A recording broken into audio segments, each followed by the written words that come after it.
আসসালামু আলাইকুম। F-16 files যদি লিক হইত, যদি বিষয়গুলা জাতির সামনে বেড়ে আসতো না, তাইলে আমরা আমেরিকার সভ্যতা সম্বন্ধে আজও অজ্ঞ থাকতাম। আজও বলতাম তারা ভদ্র, তারা শিক্ষিত,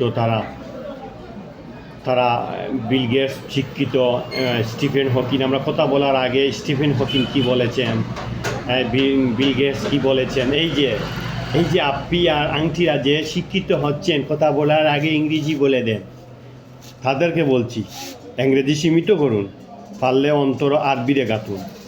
আরবি হচ্ছে আল্লাহ রসুলের ভাষা, আরবি হচ্ছে নবীদের ভাষা, আরবি হচ্ছে পরকালের ভাষা, আরবি হচ্ছে জান্নাতের ভাষা, আর আরবি হচ্ছে মুসলমানের ভাষা। আর আরবির মাঝে আধ্যাত্মিকতা আছে, আরবির মাঝে দয়া, মায়া, মমতা আছে। আরবিতে একটু না একটু তো পাষাণ একটু হইলেও পরবর্তীতে একবারও নমনীয় হয়। আরবিরে লালন পালন করুক।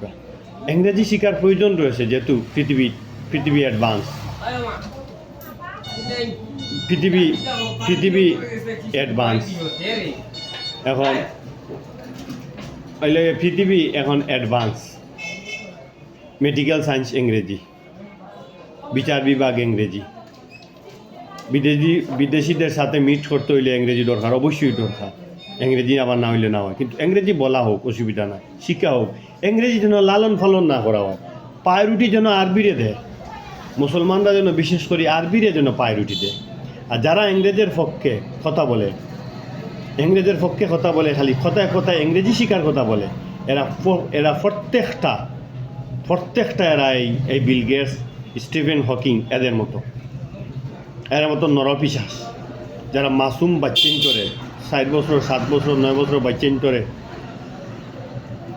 রেপ করে, এর বাদে আঙ্গুল দেয়, তারপরে তাদের মলমূত্রগুলা স্যুপ বানাইয়া খায়, তারা কী ধরনের মানুষ? তারা কি মানুষ? একটা জানোয়ার, একটা নরপশু, এটা মানুষ না। একটা কুফুর, একটা কুফফা। তাদের মধ্যে যদি দিন রইত, তাদের মধ্যে যদি ইসলাম রইত, নবীর প্রতি সম্মান ন্যূনতম রইত, তাদের মধ্যে যদি যে ইসলামের প্রতি একটুখানি সম্মান রইত, একটু সম্মান করতো, তাইলে এমন কাজ করতো না। আর আমরা তাদেরকে ফলো করি। কথা বলার আগে ইংরেজি আপুরা বলে দেয়, কথা বলার আগে বাচ্চারা ইংরেজি বলিয়ে দেয়। ইংরেজি শিখান, ঠিক আছে, সীমিত, লালন পালন যেন না করে, বহু শিখান, লালন পালন যেন না করে, লালন পালন যেন করে আরবি যেন লালন পালন করে। ওয়াহুজাউন আলহামদুলিল্লাহি রাব্বিল আলামিন। ভুল হলে ক্ষমা করবেন। আসসালামু আলাইকুম।